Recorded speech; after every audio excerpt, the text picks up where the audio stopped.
Assalamu alaikum warahmatullah. Innal hamdalillah nahmaduhu wa nasta'inuhu man yahdihillahu fala mudilla lahu wa man yudlil fala hadiya lahu. Wa ashhadu an la ilaha illallah wahdahu la sharika lahu. وأشهد أن محمدا عبده ورسوله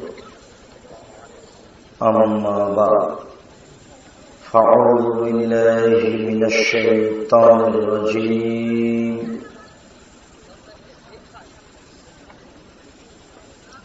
فصل لربك عن بريدة رضي الله تعالى عنه قال قال رسول الله صلى الله عليه وسلم بين العبد وبين الكفر ترك الصلاة رواه أبو داود بسند صحيح। সম্মানিত উপস্থিতি, প্রশংসা আল্লাহর জন্য, শান্তি অবতীর্ণ হোক আল্লাহ রাসূলের উপর সাল্লাল্লাহু আলাইহি ওয়াসাল্লাম। আজকের দিনী বৈঠকে বক্তব্যের বিষয় সালাত, নামাজ। সালাত সম্পর্কে এক গুরুত্বপূর্ণ তথ্যবহুল বিবরণের চেষ্টা করব ইনশাআল্লাহ আজিজ। সালাত সম্পর্কে আলোচনা করতে গিয়ে আমাদের প্রারম্ভের আলোচনা হবে সালাত আদায় করতেই হবে। তারপরে সংক্ষিপ্ত কথা হবে যারা সালাত আদায় করে না তারা কেমন। তারপরের কথা যারা সালাত আদায় করে কিন্তু রাসূলের পদ্ধতিতে করে না তারা কেমন। তারপরে সংক্ষিপ্ত কথা হবে কিভাবে সালাত আদায় করতে হবে। উল্লিখিত বিষয়ের উপরে কথা বলার পূর্বে আপনাদের জন্য সংক্ষিপ্ত কয়েকটি কথা। তার প্রথম কথা হচ্ছে আমাদের জেনে রাখা ভালো হবে যে দুনিয়াতে দুটি পাপ রয়েছে যার নিজস্ব ক্ষমতা রয়েছে। সব পাপের নিজস্ব ক্ষমতা নেই। যেমন এই ছেলেরা, তোমাদের কথা বলা প্রয়োজন হচ্ছে কেন? তোমরা আশেপাশে দেখো অন্য কেউ কথা বলছে নাকি? এদিকে খেয়াল করো। মঞ্চে আমরা যারা আছি দয়া করে কথা বলার সুযোগ নিয়েন না। অপ্রয়োজনীয় মোবাইল বন্ধ রাখার জন্য আমাদের পক্ষ থেকে আন্তরিকভাবে জোরালো অনুরোধ রইল। অনুরোধ রক্ষা করে ভদ্রতা বজায় রেখে গুরুত্বপূর্ণ আলোচনা শুনবেন বলে আমাদের পক্ষ থেকে আন্তরিক দাবি। বলছিলাম দুনিয়াতে দুটি পাপ রয়েছে যার নিজস্ব ক্ষমতা রয়েছে। সব পাপের নিজস্ব ক্ষমতা নেই। যেমন জিনা একটা মহাপাপ। রাসূল সাল্লাল্লাহু আলাইহি ওয়াসাল্লাম বলেন, আল বিকরু বিল বিকরি জিলদু মিয়া তাগরিবু সানা। অবিবাহিত ছেলে মেয়ে যদি জিনা করে তাহলে তাকে 100 লাঠি পিটিয়ে এলাকা থেকে 1 বছরের জন্য তাড়িয়ে দিতে হবে। তিনি বলেন, আসাইবুজ জানিয়া রাজুল, বিবাহিত পুরুষ নারী যদি জিনা করে তাহলে তাকে ইট ঢেল পাথর দিয়ে মেরে ফেলতে হবে। বিবাহের পরে যারা জিনায় লিপ্ত হয় তাদের দুনিয়াতে বেঁচে থাকার কোনো সুযোগ নেই। তওবা করলে পাপ ক্ষমা হয়ে যাবে, সেটা ভিন্ন কথা। কিন্তু অন্তত তাকে এটা জেনে নিতে হবে যে আমার বেঁচে থাকার কোনো সুযোগ নেই। দুনিয়াতে আরো পাপ আছে কিন্তু বেঁচে থাকার সুযোগ হারায় না, তাতে কিছু শাস্তি হয়। যেমন কেউ যদি চুরি করে তাহলে বিধান হলো হাত কেটে নিতে হবে, তবুও তার বেঁচে থাকার সুযোগ আছে। কেউ যদি কারো প্রতি অপবাদ লাগায় তাহলে তাকে 80 লাঠি পিটাতে হবে, এরপরেও তার বেঁচে থাকার সুযোগ আছে। কেউ যদি নেশাদার দ্রব্য মদ খায় তাহলে তাকে 40 লাঠি পিটাতে হবে, এরপরেও তার বেঁচে থাকার সুযোগ আছে। কিন্তু বিবাহ করার পরে কেউ যদি জেনায় লিপ্ত হয় তাহলে অন্তত তার বেঁচে থাকার সুযোগ নেই। এই পাপ করলো, বিচার হলো না, তওবা করলো, ইনশাআল্লাহ এই পাপ ক্ষমা হয়ে যাবে। যদি তওবা না করে তাহলে এই পাপ দুনিয়াতে তার ক্ষতি করবে না, এই পাপ বিচারের মাঠে পাপের পাল্লায় উঠে যাবে। কিন্তু দুনিয়াতে দুটি পাপ রয়েছে, যেই পাপের নিজস্ব ক্ষমতা রয়েছে, যার দুনিয়াতেই ক্ষতি করে, তার একটি পাপের নাম শিরক আর একটি পাপের নাম বিদআত। শিরক করলে অতীতের নেকি নষ্ট হয়ে যায়, শিরক করলে আল্লাহকে হেয় তুচ্ছ করা হয়, শিরক করলে আল্লাহকে উপেক্ষা করা হয়, শিরক করলে আল্লাহকে অপমান খাটো করা হয়। বিদআত করলে ইবাদত কবুল হয় না, বিদআত করলে আল্লাহ রাসূলকে উপেক্ষা করা হয়, বিদআত করলে আল্লাহ রাসূলকে হেয় তুচ্ছ করা হয়, বিদআত করলে সামনের ইবাদত কবুল হয় না। আমরা বলছিলাম দুনিয়াতে দুটি পাপ রয়েছে যার নিজস্ব ক্ষমতা রয়েছে, আরো পাপ আছে এর চেয়েও বড় আমরা মনে করতে পারি, কিন্তু তার কোনো নিজস্ব ক্ষমতা নেই। যেমন মানুষকে হত্যা করা মহাপাপ, একজন মানুষকে হত্যা করলে তেমনই পাপ হয়, সারা পৃথিবীর মানুষকে হত্যা করলে যেমন পাপ হয়। এরপরেও সে যদি তওবা করে তার পাপ ক্ষমা হয়ে যাবে। যদি তওবা না করে তাহলে এই পাপ পাপ হয়ে থেকে যাবে, বিচারের মাঠে এটা পাপের পাল্লায় উঠে যাবে, দুনিয়াতে তার ক্ষতি করবে না।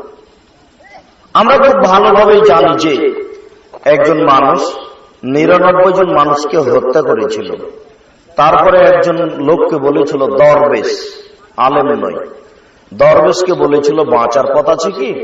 সে বলেছিল না, তখন সে তাকে হত্যা করলো।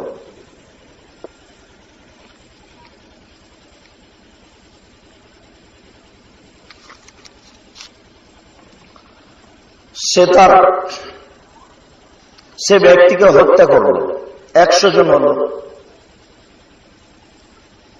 এরপরেও সে ক্ষমার পথ খুঁজল, আল্লাহ তাকে ক্ষমা করে দিলেন। 100 জন মানুষকে হত্যা করার পরেও সে ক্ষমা পেয়ে গেল। অথচ মানুষ হত্যা করা মহাপাপ। মানুষ যদি মানুষ হত্যা করে তওবা করে পাপ ক্ষমা হবে, তওবা যদি না করে তাহলে এই পাপ পাপ হয়ে থেকে যাবে, বিচারের মাঠে পাপের পাল্লায় উঠে যাবে, দুনিয়াতে তার ক্ষতি করবে না। কিন্তু দুনিয়াতে দুটি পাপ রয়েছে যার নিজস্ব ক্ষমতা রয়েছে, যার দুনিয়াতেই ক্ষতি করে, পরকালে তো করে করে। বলতে পারেন পাপ দুটি কি? শিরক ও বিদআত। আমরা যেহেতু আজকের এই বিষয়ে আলোচনা করতে চাচ্ছি না, কাজে আমরা একটা সংক্ষিপ্ত টিকা রেখে যেতে পারি শিরক বিদআতের। আমার দিকে লক্ষ্য করুন, হাতের রাশি দেখে ভাগ্য পরীক্ষা করলে শিরক হয়, হাত চালিয়ে ভাগ্য পরীক্ষা করলে শিরক হয়, টিয়া পাখির মাধ্যমে ভাগ্য পরীক্ষা করলে শিরক হয়, গণকের কাছে গিয়ে হারিয়ে যাওয়া জিনিসের কথা বললে শিরক হয়, স্বামী স্ত্রীর মধ্যে ভালোবাসা সৃষ্টি করার জন্য যে কোনো কৌশল অবলম্বন করলে শিরক হয়, গরুকে লাথি মারা যায় না এই কথা বললে শিরক হয়, ধানের উপর দিয়ে জুতা পায়ে দিয়ে হাঁটা যায় না এই কথা বললে শিরক হয়, তুলসী গাছে লাথি মারা যায় না, তুলসী গাছ তুলে ফেলা যায় না এই কথা বললে শিরক হয়, জন্মদিবস পালন করলে শিরক হয়, মৃত্যু দিবস পালন করলে শিরক হয়, 16 ডিসেম্বর পালন করলে শিরক হয়, 26শে মার্চ পালন করলে শিরক হয়, 21শে ফেব্রুয়ারি পালন করলে শিরক হয়, শিখা চিরন্তন শিখা অনির্বাণ একে হিসাব করলে শিরক হয়, সংসদ ভবনে নীরবতা পালন করলে শিরক হয়, স্মৃতিসৌধকে মূল্যায়ন করলে শিরক হয়, শহীদ মিনার তৈরি করে ফুল চড়ালে শিরক হয়, শহীদ মিনারকে এইভাবে হিসাব করলে শিরক হয়, নেতা নেত্রীর ছবিকে সম্মান করে বাড়িতে ঝোলালে শিরক হয়, রাস্তাঘাটে এইভাবে উঠিয়ে রাখলে শিরক হয়, যে রাস্তাঘাটে এদেশের কাপুরুষের বাচ্চা কাপুরুষেরা তুলে রেখেছে, ওসব কাপুরুষের বাচ্চা কাপুরুষদেরকে কবর দেওয়ার জন্য মাঠে নেমেছে। ইনশাআল্লাহ সেদিন চলে আসবে যেদিন দূরে নেই। বলছিলাম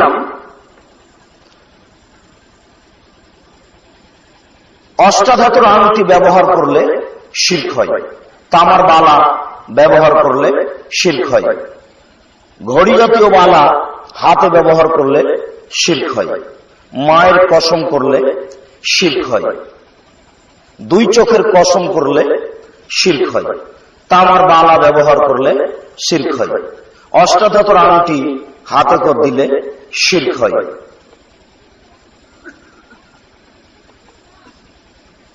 আপনার কবরকে সম্মান করলে শিরক হয়, কবরের উপরে ফুল চড়ালে শিরক হয়, কবরের কাছে কিছু চাইলে শিরক হয়, কবরের কাছে মাথা নত করলে শিরক হয়। এদেশের মাটিতে অসংখ্য শিরক রয়েছে।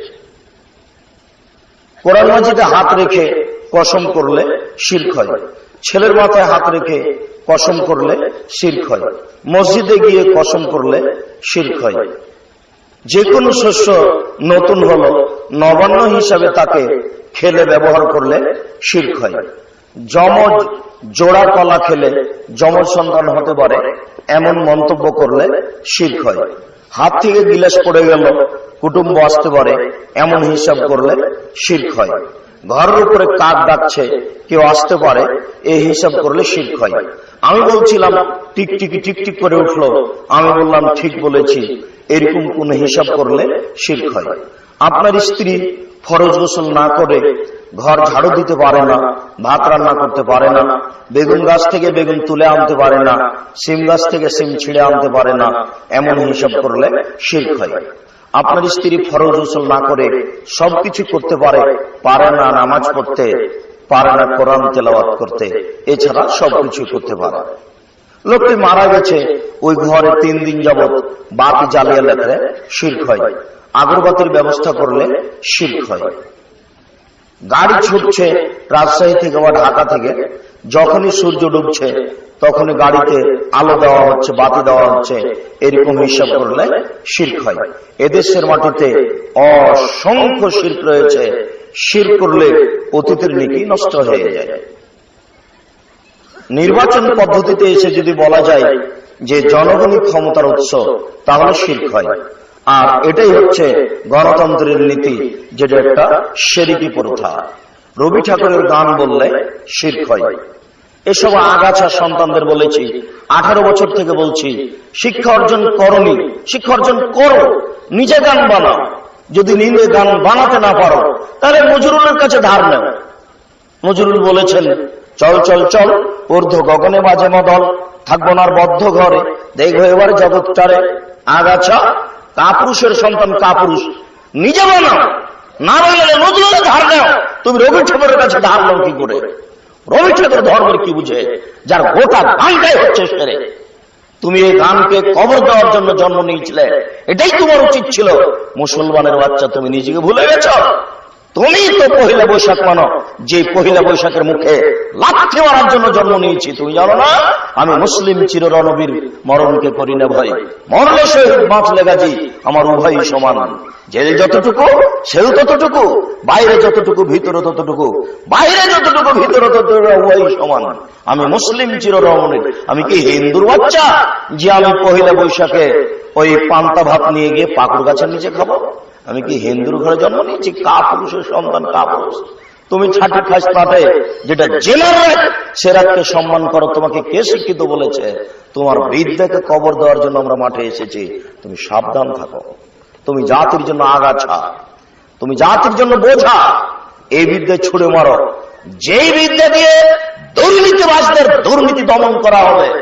যারা রাস্তাঘাট বন্ধ করে, যারা মানুষকে এভাবে হত্যা করে, যারা জাতির টাকা পয়সা লুটে খায়, যারা জাতির টাকা পয়সা ব্যাংক থেকে উঠিয়ে নিজের টাকা মনে করে, এই লুটারুদের লুটারি বন্ধ করতে হবে, দুর্নীতিবাজদের দুর্নীতি বন্ধ করতে হবে, এসব জুয়াচোরদের জুয়াচুরি বন্ধ করতে হবে। এই জন্য তুমি সামনে আসো। কাপুরুষের সন্তান, তুমি জুয়াচোরদের সহযোগিতা করো, আর তুমি দেখাও আমি শিক্ষিত ছেলে। ভুল সিদ্ধান্ত তোমার। তুমি আবার বিদ্যা অর্জন করো, তোমার ভুল হয়েছে। তুমি জাতিকে কি দিতে পারো? তোমার কি দেওয়ার যোগ্যতা আছে? যারা লুটারো, যারা দুর্নীতিবাদ, যারা জাতিকে অন্যায়ভাবে হত্যা করে তুমি তার সহযোগিতা করো। তোমাকে চিনি না? তুমি মুসলমানের বাচ্চা হয়ে পহেলা বৈশাখে পান্তা নিয়ে ইলিশ মাছ নিয়ে পাকড় গাছের জিতলে ছি ছি, একটু লজ্জা করো না? তোমার বিদ্যাকে কবর দিতে এসেছি, সাবধান থেকো। বলছিলাম সম্মানিত দিনী ভাই, দুনিয়াতে যদি পাপ রয়েছে, যার নিজস্ব ক্ষমতা রয়েছে, তার একটি পাপের নাম শিরক। শিরক করলে অতীতের নেকি নষ্ট হয়ে যায়। শিরক করলে আল্লাহকে হেয় তুচ্ছ করা হয়। শিরক করলে আল্লাহকে অপমান করা হয়।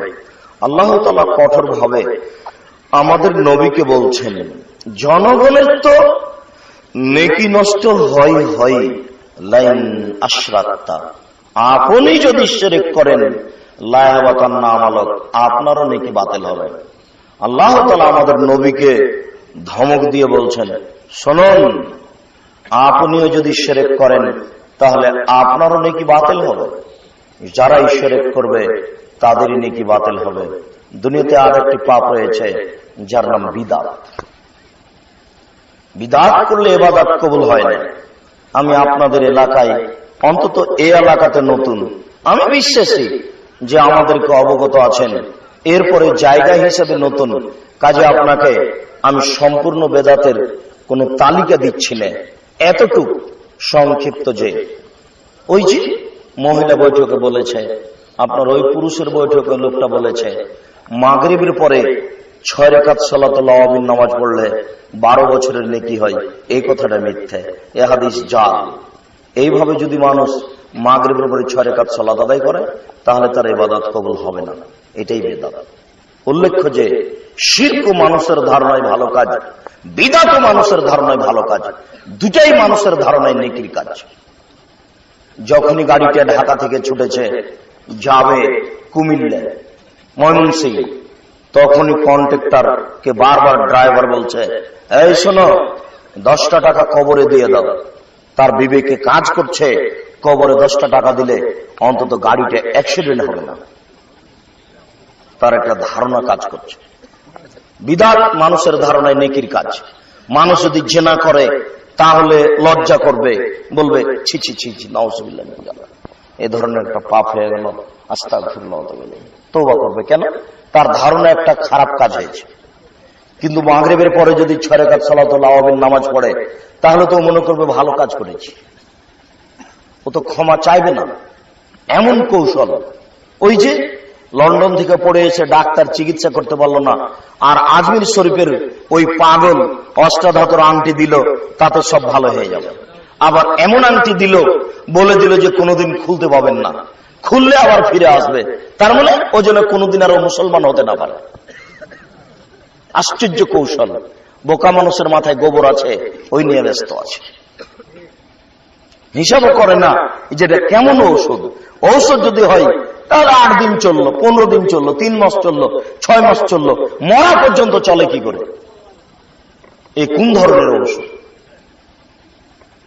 বিদআত মানে নেকির কাজ। লোকটা মরে মরে, জান যায় যায়, লোকটা মরে মরে, জান যায় যায়। আল্লাহ রাসূল বলছেন, লাক্কিনু মাউতাকুম লা ইলাহা ইল্লাল্লাহ, তোমাদের মুমূর্ষ ব্যক্তিকে লা ইলাহা ইল্লাল্লাহ স্মরণ করো। লাভ কি হবে? কোন ফাঁকে যদি ওই লোকটাই বলে লা ইলাহা ইল্লাল্লাহ, তাহলে জান্নাতে চলে যাবে। কিন্তু আপনি মুমূর্ষ ব্যক্তির পাশে সূরা ইয়াসিন পড়ছেন কেন? এটা কে বলল? কোরআন মাজিদ পড়ছেন কেন? এটা কে বলল? এর নাম বিদআত। কোরআন মাজিদ পড়লে পাপ হবেই, এর নাম বিদআত। আমার মাযহাবী ভাইরা ভাগ করেছে মাগরিবে মরার পরে, আর আহলে হাদিস ভাইরা ভাগ করেছে মরার আগে, ভাগাভাগি করে নিয়েছে। অথচ এটাও বেদাত, ওটাও বেদাত। মানুষ মারা গেলে 2টা কাজ চালু থাকে, একটা মুখের দোয়া আর একটা আর্থিক দান। বাপ যেদিন মরেছে সেদিন গরু জবাই করে খাওয়ালে পাপ হবেই, 40 দিনের দিন গরু জবাই করে খাওয়ালে পাপ হবেই। এরই নাম রাসূলকে অপমান করা। আবার আশ্চর্য, আপনাদের এলাকায় ওই গরু জবাই করেছে তো আত্মীয় স্বজন সবাই খাচ্ছে, তো বাপের নামে যেটা করেছেন সেটা তো এমনিতেই বেদাত হয়েছে, ওটা একটা পাপ। তো সবাই খাচ্ছেন কেন? যেটা করেছেন ওটা তো সাদকা, আর সাদকা হচ্ছে মানুষের ময়লা, যে ভিক্ষা করে বেড়াই সেই খাবে। তা আপনার ওই সম্রাট ধনী চাচা কখন ভিক্ষুক হলো যে ও এসে খাচ্ছে? বুঝতে পারলেন না মনে হয়? ও তো কোটিপতি ধনী নাকি ঢাকায় থাকে, তো ওকে ভিক্ষুক বানালেন কি করে? ও যে ওইটা খাচ্ছে, মরা মানুষের নামে যেটা করা হয় সেটা সাদকা, বুঝলেন কি না? বুঝেন তো? আমি রাজশাহী চাঁপাই নবগঞ্জের মানুষ, এখন ভাষা বুঝতে একটু অসুবিধা হয় নাকি? শুক্রিয়া, জাযাকুমুল্লাহ খায়র। জেনে বুঝে এরকম অন্যায় করিয়েন না। এই যুবক, তোমাকে পিছনে সরিয়ে নেওয়ার জন্য আর একটা কথা বলি। আসলে তোমাকে দেখলে আমার খুব ভারী লাগে। তুমি জানো, একজন মুসলমান মারা গেলে আর একজন মুসলমান শোক পালন করবে 3 দিন, আর স্বামী যদি মারা যায় তাহলে স্ত্রী শোক পালন করবে 4 মাস 10 দিন। তুমি 40 বছর পরেও শোক পালন করছো। তোমাকে আমি চিনি না। তুমি রাস্তার 2 ধারে দিয়ে লম্বা ব্যানার দিয়ে লিখে রেখেছ, কি তুমি লিখে রাখনি? ছি, তোমার বিদ্যাকে কবর দিতে এসেছি। তুমি জাতির জন্য আগাছা, তুমি জাতির জন্য আগাছা, তুমি জাতির জন্য আগাছা। আমি মুসলিম চিরনবীর, আমি 40 বছর পরে শোক পালন করি না, করব না, দেহে শ্বাস থাকাকালীন করবো না। তোমাকে বলে রাখলাম, তুমি কাপুরুষের বাচ্চা, কাপুরুষ। তুমি অশিক্ষিত সন্তান, অশিক্ষিত। তুমি করতে পারো, আমি করব না। আমি মুসলিম। একজন মারা গেলে আমি 3 দিন শোক পালন করব। আর যদি মহিলার স্বামী মারা যায় কতদিন? 4 মাস 10 দিন। আমি 40 বছর পরে শোক পালন করি না। তুমি আমাকে শিক্ষিত দেখাচ্ছ? সাবধান থেকো। এদেশের মাটিতে অসংখ্য বেদাত রয়েছে। বিদাত করলে ইবাদত কবুল হয় না, অন্তত এই কথাটা জেনে নেন। এরপরে রাসূলকে অপমান করা হয়। মুরব্বী, আজকে ফজরের সালাতের পরে বলবেন, আহমদ, তুমি তো বাবা আমাদের মসজিদে 20 বছর থেকে ইমামতি করছো, বলো তো আমাদের গ্রামে কোনো বেদাত আছে? যদি না থাকে আলহামদুলিল্লাহ, ভালো কথা। আর যদি থাকে তাহলে সেটা বলো কোনটা, আমরা সেটা পরিহার করবই। কেন? আব্দুর রাজ্জাক সাহেব সেদিন বলে গেলেন যে আল্লাহর নবী বলেছেন, মান আওয়া মুহদাসান, কেউ যদি বিদআত করে লা ইকবালু আনহু আদলু সারফ, তাহলে তার ফরজ ইবাদত কবুল হবে না, নফল ইবাদত কবুল হবে না। আপনি বিদআত করলে ফরজ ইবাদত কবুল হবে না, নফল ইবাদত কবুল হবে না। বুখারী মুসলিম, এটা চূড়ান্ত। ইমাম সাহেব নামাজ শুরু হতে যাচ্ছে ঈদের মাঠে, তাই বলছে আর 5 মিনিট আছে, আসেন আসেন, আর 5 মিনিট আছে। আসেন আসেন শব্দটা মুখে উচ্চারণ করলে পাপ হবে, এর নাম বিদআত।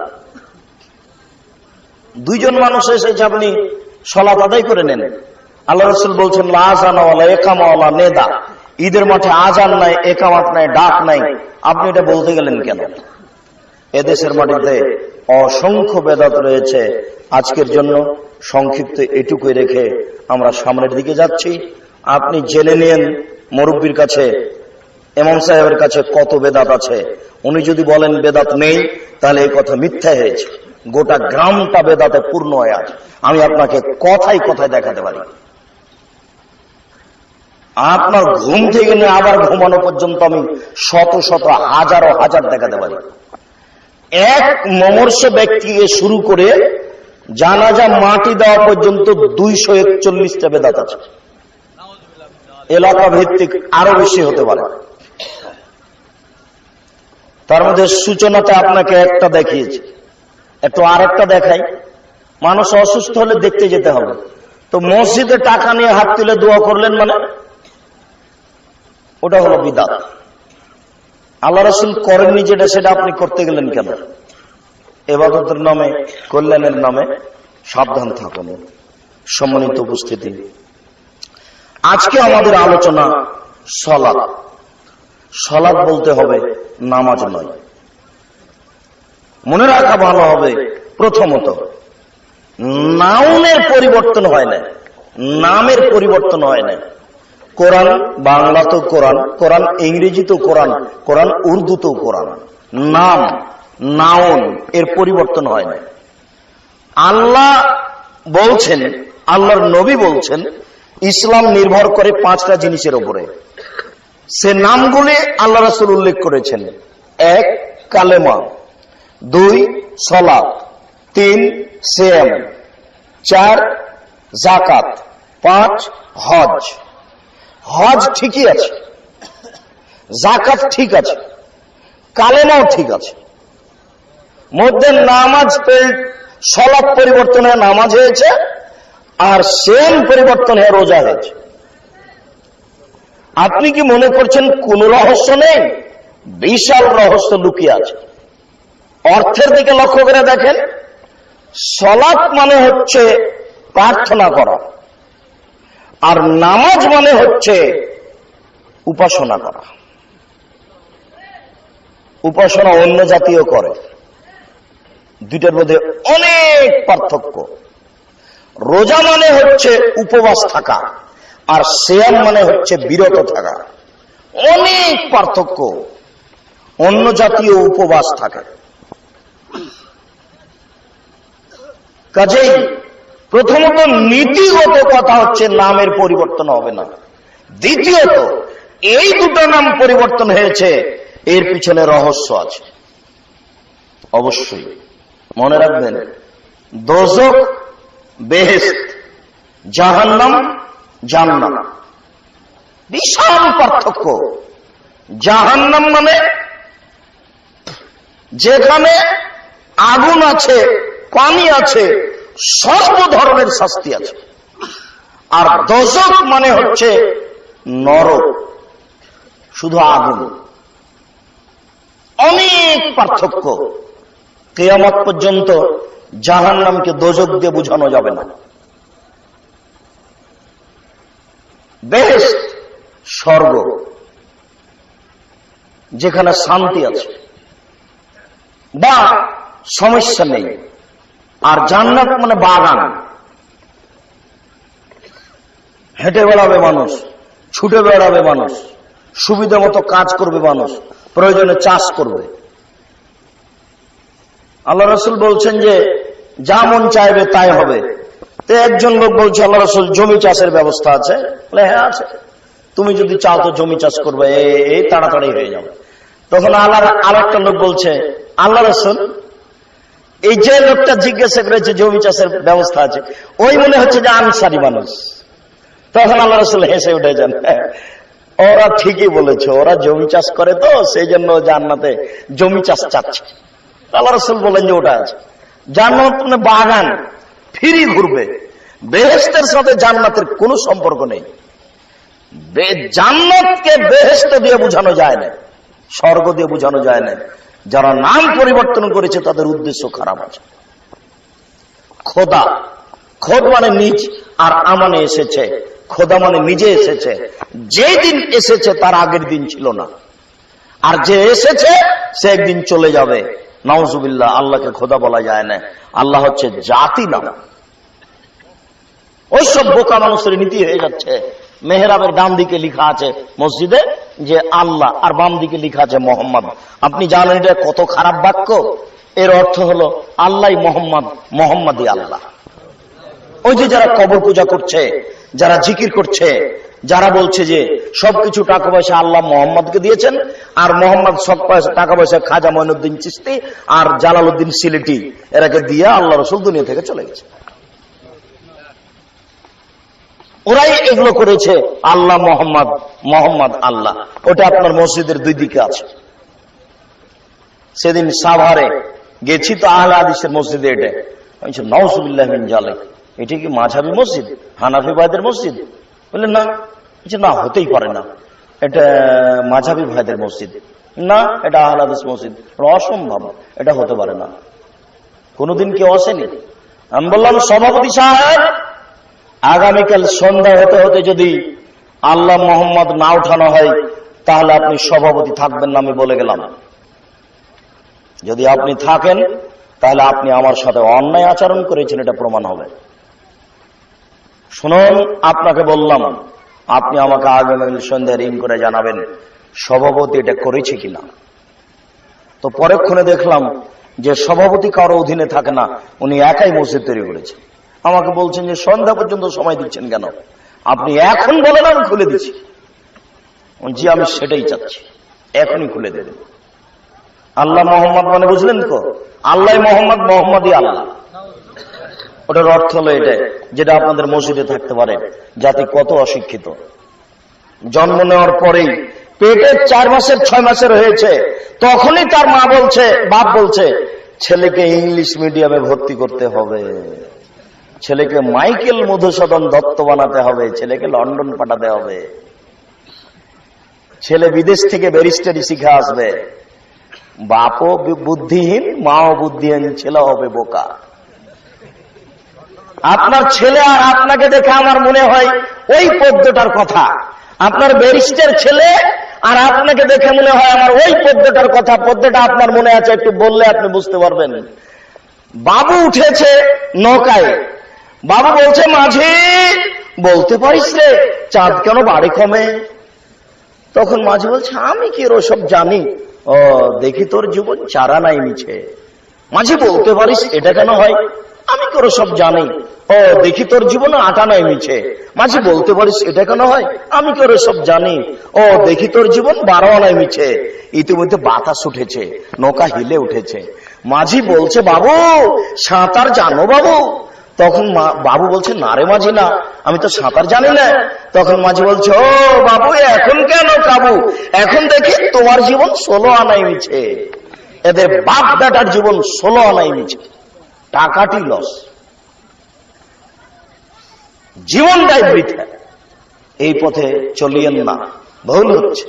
একটু ধর্মকর্ম বুঝে জীবিকা নির্বাহ করার চেষ্টা করুন, আল্লাহ ফলাফল দিবেন জান্নাত, যেটার বিকল্প শান্তির আর কোনো জায়গা নেই। বলছিলাম সম্মানিত দিনী ভাই, নামাজ না বলে সালাত বলার চেষ্টা করতে হবে। মহান আল্লাহ বলেন ফাসাল্লি লিরাব্বিক, মুহাম্মদ আপনি আপনার প্রতিপালককে সন্তুষ্ট করার জন্য সালাত আদায় করুন। মহান আল্লাহ বলেন আকিমিস সালাত লিযিকরি, তোমরা সালাত আদায় করো আমাকে ডাকার জন্য। মহান আল্লাহ বলেন ইন্নাস সালাতা তানহা আনিল ফাহশাই ওয়াল মুনকার ওয়া লাযিকরুল্লাহি আকবার, নিশ্চয় সালাত মানুষকে অশ্লীল অপছন্দ কাজ থেকে দূরে রাখে, নিশ্চয় সালাত আল্লাহকে ডাকার সবচেয়ে বড় মাধ্যম, নিশ্চয় সালাত সবচেয়ে বড় জিকির। সালাত দিয়ে আল্লাহকে যত ডাকা যায় আর কোন ইবাদত দিয়ে আল্লাহকে তত ডাকা যায় না। ইবাদতের জগতে সবচেয়ে দামি ইবাদত হলো সিয়াম, রোজা। সিয়াম দিয়ে আল্লাহকে যত ডাকা যায় আর কোন ইবাদত দিয়ে আল্লাহকে তত ডাকা যায় না। সিয়াম দিয়ে আল্লাহকে যত সন্তুষ্ট করা যায় আর কোন ইবাদত দিয়ে আল্লাহকে তত সন্তুষ্ট করা যায় না। সালাত দিয়ে আল্লাহকে যত ডাকা যায় আর কোন ইবাদত দিয়ে আল্লাহকে তত ডাকা যায় না। সালাতই হচ্ছে আল্লাহকে ডাকার সবচেয়ে বড় মাধ্যম। একটু উল্লেখ্য যে অত্র আয়াতে বলা হচ্ছে সালাত মানুষকে অশ্লীল কাজ থেকে দূরে রাখে। এই কথাটার সাথে বাস্তব কিছু বোঝা গেল না। বহু মহিলাই বোরখা পরে থাকে, 5 ওয়াক্ত সালাত আদায় করে, তাহাজ্জুদ পড়ে, এরপরেও জেনায় লিপ্ত আছে। বহু ছেলে 5 ওয়াক্ত সালাত আদায় করে, ছোট বয়সে তাহাজ্জুদও পড়ছে, কিন্তু নারীর সাথে মোবাইলে গল্প করে, জেনাও করে। এটা কেন? এখানে তো আল্লাহ বলছেন সালাত মানুষকে অশ্লীল কাজ থেকে দূরে রাখে। কেমন হলো কথা? ও তো তাহাজ্জুদও পড়ে, জেনার সাথে জড়িত আছে, এটা কেমন হয়ে গেল? জি মনে রাখবেন, ইমানের 70টি শাখা রয়েছে। শাখা যত বেশি হবে ইমান তত বেশি হবে, পাপ তত কম হবে। শাখা যত কম হবে ইমান তত কম হবে, পাপ তত বেশি হবে। কথাটা একটু খেয়াল রাখবেন। ইমান যত বেশি হবে তত কি কম হবে? পাপ তত কম হবে। আর ইমান যত কম হবে পাপ তত বেশি হবে। এই লোকটা তাহাজ্জুদ পড়ে বটে, কিন্তু ইমান কম, এই জন্য এইসব পাপ হচ্ছে। আর ওই মেয়েটা বলছে যে ছাড়ো বোরখা, বোরখা পরে, বোরখা যারা পরে তারাও জেনা করে।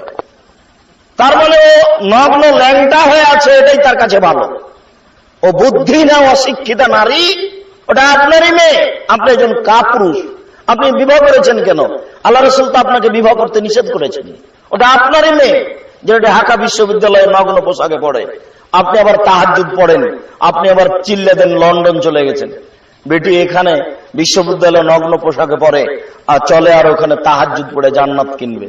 জান্নাত পড়ে আছে, টাকা দিয়ে পাওয়া যায়। এদেশের নেতা নেত্রীর মতো, এদেশের নেতা নেত্রী কবরের চতুর্দিকে দাঁড়িয়ে হাত তুলে দোয়া করে। ধর্ম নিজের ব্যাপার। আরে নারী পুরুষ তো আছে আছে, হিন্দু লোক তো হাত তুলে আছে। ধর্ম নিজের ব্যাপার। धर्म হচ্ছে राजशाही चांपाइनबाबगंज हवाई लड्डू, दोनों हाथ में लड्डू है, जो चाहे उसको खा ले, जो चाहे उसको छोड़ दे। धर्म নিজের ব্যাপার, ধর্ম পৈতৃক সম্পত্তি। তাই তো তারা এইভাবে দেখাচ্ছে ধর্ম। শুনুন, একজন মানুষের নীতিতে চলে ধর্ম, যার নাম মোহাম্মদ সাল্লাল্লাহু আলাইহি সাল্লাম। পৃথিবীর কোন মানুষের নীতিতে ধর্ম চলে না। বুজুর্গানের দিনের দোহাই দিয়ে ধর্ম চলে না, বড় হুজুরের দোহাই দিয়ে ধর্ম চলে না, পীর সাহেবের দোহাই দিয়ে ধর্ম চলে না, কোন ইমামের দোহাই দিয়ে ধর্ম চলে না। ধর্ম একজন মানুষের নীতিতে চলে। বলেন তো তার নাম কি? তার নাম মোহাম্মদ সাল্লাল্লাহু আলাইহি সাল্লাম। সারা দেশের নারী পুরুষ যদি কবরে ফুল চড়িয়ে চতুর্দিকে হাত তুলে দোয়া করে, সারা দেশের মানুষই পাবে। ওগুলো একটা ঢং। আর যারা সহযোগিতা করছে তারা হচ্ছে ধর্মের নামে, এরাই হচ্ছে ওইরকম আলেম যে আলেমের ব্যাপারে আল্লাহ রাসূল বলেছেন তাকে দেখতে লাগে মানুষ, আর ভিতর হচ্ছে শয়তান, আর অন্তর হচ্ছে শয়তানের অন্তর, তাকে দেখতে লাগে মানুষ। ওইসব হুজুরই তাদেরকে সহযোগিতা করে। নইলে তারা এইভাবে ধর্ম মানছে কেন? ধর্ম কেন এমন হবে? ধর্ম তো এমন হওয়ার কথা নয়। ঈমান যত বেশি হবে পাপ তত কম হবে। ওই মেয়েটা কেন বলছে যে বোরখা পরে আছে, জেনা করে, ওই খারাপ, আমি ভালো? তুমি একটা অশিক্ষিত নারী, তোমার মুখ দেখলে পাপ হয়, তোমার হাত দেখলে পাপ হয়, তোমার পা দেখলে পাপ হয়, তোমার চুল দেখলে পাপ হয়, তোমার দেহ দেখলে পাপ হয়, তোমার সারা দেহটাই হচ্ছে জেনার বস্তু মানুষের জন্য। আর তুমি দেখাচ্ছ আমি ভালো, আর বোরখা পরে অন্যায় করছে। ভালো হতে হবে বোরখা পরেই। বোরখা পরে কেউ খারাপ করছে এই জন্য বোরখা পরা হবে না, এই কথা নয়। তুমি কি করে নিজেকে ভালো দেখাচ্ছ? তোমার মুখ দেখলে পাপ হয়, তোমার হাত দেখলে পাপ হয়, তোমার পা দেখলে পাপ হয়, তোমার চুল দেখলে পাপ হয়, তোমার অঙ্গ প্রত্যঙ্গ দেখলে পাপ হয়, তোমার গোটা দেহটাই হচ্ছে অন্যের জন্য পাপের বস্তু। আবার তুমি দেখাচ্ছ আমি ভালো আর ওই খারাপ। তুমি একটা অশিক্ষিত নারী। রাসূল সাল্লাল্লাহু আলাইহি সাল্লাম বলেছেন, তিন শ্রেণীর মানুষ জান্নাতে যাবে না, তিন শ্রেণীর মানুষ জান্নাতে যাবে না, তিন শ্রেণীর মানুষ জান্নাতে যাবে না। এক, মধুমেনুল খামর, নিয়মিত বিড়ি, তামাক, জর্দা, সিগারেট, গুল, নেশাদার দ্রব্য খায়, পান করে যারা, তারা জান্নাতে যাবে না। তওবা করে এই পথ থেকে ফিরে আসতে হবে। আজকে বলতে হবে, আল্লাহ, জিন্দেগিতে আর কোনোদিন সিগারেট মুখে দেব না, তুমি আমাকে সহযোগিতা করো। সহযোগিতা করার জন্য তিনি প্রতীক্ষমান রয়েছেন। আপনি তাকে বলেন, নিরাশার কিছু নেই। বিড়ি, তামাক, জর্দা, সিগারেট, গুল, নেশাদার দ্রব্য খেয়ে পান করে ও জান্নাতে যাবে না। তওবা করে এই পথ থেকে ফিরে আসতে হবে। আর রাজরত মিনান নেশায়, পুরুষের বেশধারী নারী জান্নাতে যাবে না। যারা পুরুষের জুতা স্যান্ডেল পরে, যারা পুরুষের শার্ট প্যান্ট পরে, যারা পুরুষের পোশাক পরে, তারা জাহান্নামে যাবেই। জাহান্নাম বলতেন নারী আর নারী, জাহান্নাম বলতেন নারী আর নারী, জাহান্নাম বলতেন নারী আর নারী, কিছু পুরুষ। দেখুন, আমি অনুবাদক, একটা মুসলিম গ্রন্থ থেকে হাদিসের একটা অংশ অনুবাদ করছি, আমি অনুবাদক। তিনি বলছেন, ওইসব নারী তো যাবে যাবেই, রাস্তাঘাটে যাদেরকে দেখছেন তারা সব জাহান্নামে যাবে। তওবা করে এই পথ থেকে ফিরে আসতে হবে। আমি অনুবাদ করছি, দেখুন। নেশাউন, মহিলা, কাসেতুন, কাপড় পরে থাকে, আর এতুন, উলঙ্গ। কাপড় পরে উলঙ্গ হয়, ওই যে আপনার স্ত্রী ছোট ব্লাউজ পরে আছে, পেট পিট দেখা যায়, এটাই উলঙ্গ পোশাক। ওই যে আপনার মেয়ে ফতোয়া গায়ে দিয়ে আছে, এটাই উলঙ্গ পোশাক। মুমিনাতুন, পুরুষকে নিজের দিকে আকৃষ্ট করে। দেখবেন আপনার মেয়ে যখন রাস্তায় হাঁটে তখন দুই ধারের পুরুষ তাকে দেখতে থাকে। মায়লাতুন, নিজেরাও পুরুষের দিকে আকৃষ্ট হয়। এটা কিভাবে? মেয়েটা বাড়িতে আছে, ভালোই আছে, তার মা বললো তোমার আব্বুকে ভাত দাও, দিল, বিছানাটা ঠিক করো, করলো, বেশ ভালোই আছে। কিন্তু বাড়ি থেকে বের হয়েছে, বাজারে যাবে, কলেজে যাবে, তখন কেন জানি কেমন কেমন করে, আনছান আনছান করে, একবার হাত হিলায়, একবার মাথা নাড়ে, একবার চুল হিলায়, একবার রাস্তার এই দিকে যায়, একবার ওই দিকে যায়, কেন জানি কেমন কেমন করে, কেন জানি আনছান আনছান করে। এ দেখেন পুরুষের দিকে আকৃষ্ট হয়েছে, নইলে বাড়িতে ছিল ভালোই ছিল, রাস্তায় এমন করে কেন? আল্লাহ রাসূল এই কথাই বললেন। মনে হচ্ছে যেন আল্লাহ রাসূল আপনার বাড়ির দিকে দেখে দেখে বলছেন, দেখেন তো আপনার বাড়ির সাথে মিল খায় কিনা, আপনার স্ত্রী আপনার মেয়ের সাথে মিল খায় কিনা। দেখেন, নেশাউন মহিলা, কাসেতুন কাপড় পরে থাকে, আরিয়াতুন উলঙ্গ, মমিলাতুন পুরুষকে নিজের দিকে আকৃষ্ট করে, মায়লাতুন তারাও পুরুষের দিকে আকৃষ্ট হয়। ফলাফল লায়াত খোল্লাল জান্নাত, ওরা জান্নাতে যাবে না, এরা জান্নাতে তো যাবে না, যাবেই না, এরা জান্নাতে তো যাবে না, যাবেই না, এরা জান্নাতে তো যাবে না, যাবে না। সামনের বাক্যে আল্লাহ রাসূল বলছেন, ওয়ালা ইয়াজিদনা রিহাহা ফাইনা রিহাহা তুজাদু মিন কাসমাসিরাতি কাদা ওয়া কাদা, এসব নারী জান্নাতের গন্ধ পাবে না, যে জান্নাতের গন্ধ 1 বছরের দূরত্ব পথ থেকে পাওয়া যায়। এটা হলো জান্নাত। এখানে একটা দ্রুতগামী ঘোড়া দৌড়াতে আরম্ভ করেছে। 1 বছর দৌড়িয়ে যত পথ যাবে, সেই পথের মাথায় গিয়ে যদি আপনি দাঁড়ান, তাহলে জান্নাতের গন্ধ পাবেন। এইসব নারী জান্নাতে তো যাবে না, যাবে না, জান্নাতের গন্ধও পাবে না। আমি অনুবাদক, আপনাকে অনুবাদ করে শোনালাম, আপনি সাবধান থাকুন। আবার এটা গাজীপুর, গাজীপুর মানে মনে কিছু নিয়েন না, আমি দুঃখিত। আপনাদের বাড়ি ঘর কেন এমন আমি বুঝতে পারলাম না, প্রায় বাড়ি ফাঁকা, এইদিকে একটা ঘর, এদিকে একটা ঘর, মধ্যে গরুর গাড়ির রাস্তা, আবার আপনি বলছেন আমি আহলে হাদিস। এটা হয় কি করে? জোর করে আহলে হাদিস হবেন নাকি? আমি বুঝতে পারলাম না, এসব বাড়িতে আপনার স্ত্রী মেয়েরা থাকে কি করে? আমরা যদি আসি আপনার বাড়িতে, তাহলে আমাদেরকে ওইভাবেই থাকতে হবে ট্রেন স্টেশনে থাকি যেভাবে। ট্রেন স্টেশনে আরো 5 জন আছে, আমাদের পরিবারও বোরকা পরে আছে। আপনার বাড়িতে আসলে আপনার বাড়িকে আমরা ট্রেন স্টেশনই মনে করি, এটা বাড়ি নয়। দেখেন, 1999টা বাড়ি ঘেরা নাই, পাশের যেটা আছেন এখনই নিয়ে চলেন বক্তব্য বন্ধ করে, আমি দেখাচ্ছি এই বাড়ি চলবে না, এটা আহলে হাদিসের বাড়ি নয়, চলেন না দেখাচ্ছি। একটা বাড়ি ঠিক আছে, এটা আমি বিশ্বাস করি না।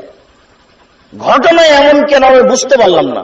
ওইটা ময়মনসিংহ, জামালপুর, ওরা ধর্ম মানে না মানা ভিন্ন কথা, ওদের তো বাড়ি ঘেরা আছে, আছে, আবার ডবল বাড়ি তাদের, একটা ভিতর বাড়ি একটা বাহির বাড়ি। রাখাল কিষান বাহির বাড়িতে থাকে, ভিতর বাড়িতে যায় না। ওরা এমন হলো, আপনারা কেন এমন হলেন? গাজীপুর, খুলনা, ফরিদপুর, আপনার ওই কুমিল্লা, ওইদিকে সাতক্ষীরা, সব একই রকম, এইদিকে একটা ঘর, ওইদিকে একটা ঘর, মধ্যে গরুর গাড়ির রাস্তা। কিভাবে সংসার চলাই না বুঝতে পারি না। জোর করে আমিন বলে আহলে হাদিস হওয়ার চেষ্টা করিয়েন না, ভুল হিসাব। ওদের টুঙ্গির আখেরে মোনাজাত করাই হবে। সারা পৃথিবীর সবাই যদি টুঙ্গির আখেরে মোনাজাতে উপস্থিত হয়, সবাই পাপী, সবাই হবে। এটা হচ্ছে রাসূলকে অপমান করা কাজ। সেদিন আপনাকে আমি বললাম না, বলতে পারেন দুনিয়াতে একটা ইবাদত আছে, যে ইবাদত করতে গেলে মানুষ আল্লাহর মেহমান হয়, দুনিয়াতে আর কোন ইবাদতে মানুষ আল্লাহর মেহমান হয় না। বলেন তো সেই ইবাদতটা কি? হজ।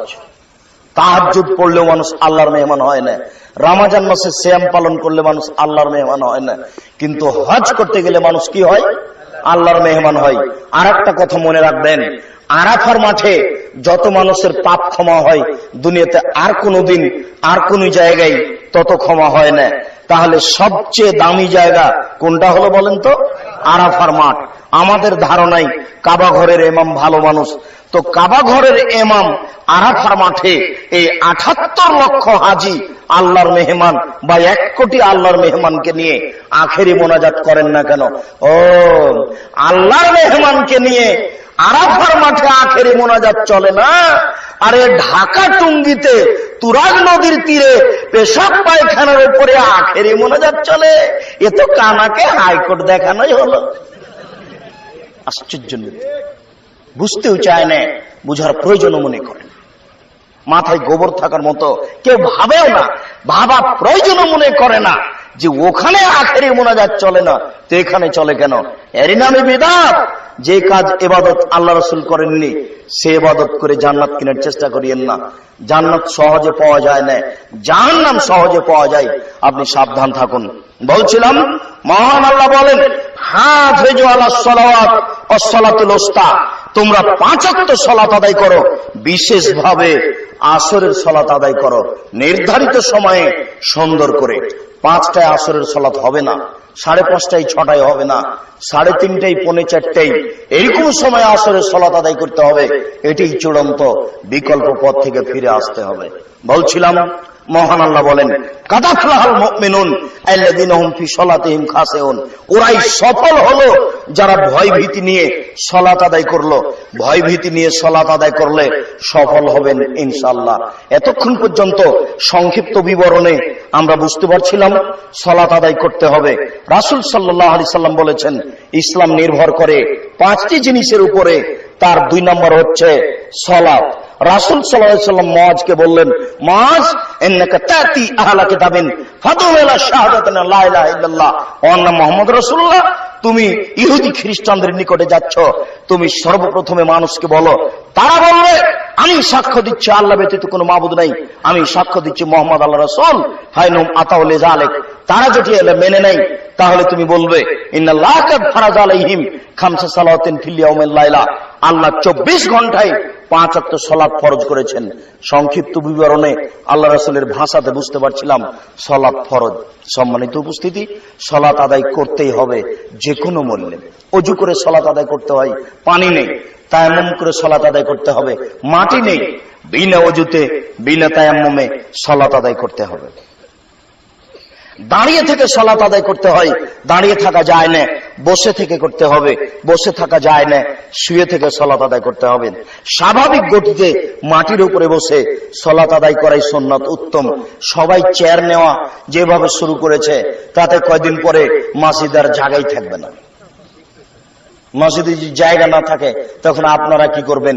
এই জন্য ওটা শরীয়ত নয়। শরীয়ত তার শরীরের গতিতে সালাত আদায় করবে।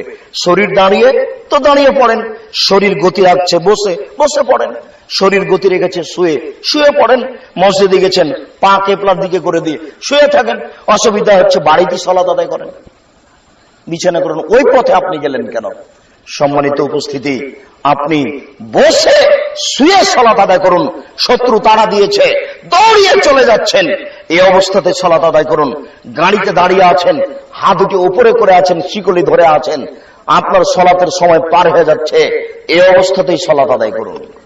পরিষ্কার কাপড় পরে নামাজ পড়তে হয়, পরিষ্কার কাপড় নেই, যেই কাপড়ে পেশাব পায়খানা লেগে আছে এই কাপড় পরেই সালাত আদায় করুন। পেশাব পায়খানা লেগে থাকা কাপড় নেই, কোন কাপড়ই নেই, কারণবশত আপনি উলঙ্গ হয়ে আছেন, কথার কথা যেমন আফগানিস্তানে, ইরাকে এরকম কোন মুসলিম দেশে মার্কিন সৈন্য গিয়ে সুন্দরী নারীকে ধরে নিয়ে এসে ধর্ষণ করছে 10 জন 12 জন, এরপরে উলঙ্গ অবস্থায় তাদের সামনে হাঁটতে বাধ্য করছে।